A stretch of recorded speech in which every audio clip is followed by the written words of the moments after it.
Commencer par Madame Panonacle. Merci Madame la Présidente. Monsieur le Ministre, merci pour ces propos. Oui, moi je voulais vous poser une question concernant le financement des projets féminins. Vous avez abordé la possibilité effectivement d'un fonds spécifique entrepreneuriat féminin. C'est une bonne chose. C'est une solution, on va dire.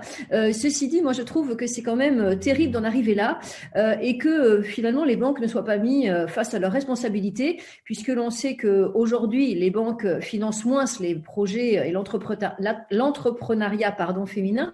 Donc, à l'instar de l'index de l'égalité, de l'index Pénicaud, est-ce que nous ne pourrions pas envisager je ne sais pas si on peut l'appeler comme ça, un index de banque, un podium en tout cas, ou peu importe le mot, mais en tout cas plus de transparence vis-à-vis des banques qui jouent le jeu et celles qui ne le jouent pas. Est-ce qu'on pourrait publiquement, en toute transparence, connaître les banques qui refusent de financer des projets féminins? Voilà. Est-ce qu'il n'y a pas cet index à créer ou je ne sais pas? Est-ce que c'est de votre ressort? Voilà, tout simplement ma question. Merci, Monsieur le Ministre. Madame la députée Panonacle, en ce qui concerne l'incitation pour les banques à mieux soutenir l'entrepreneuriat au féminin, en ce qui me concerne, je suis totalement favorable à la transparence.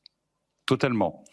Et le fait que nous demandions aux banques, à la BPI, d'avoir des résultats très concrets tous les ans sur le nombre de dossiers de crédit, les montants qui ont été attribués aux femmes, j'y suis extrêmement favorable. Il n'y a pas de difficulté par rapport à ça.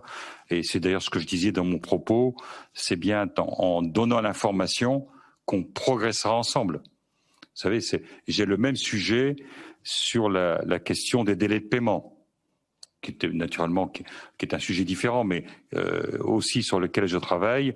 On voit bien que les délais de paiement, les écarts très importants par rapport aux délais normaux, il faut absolument qu'on mesure et qu'on montre les écarts pour qu'on arrive à les réduire. Je pense qu'on est à peu près dans le même comportement.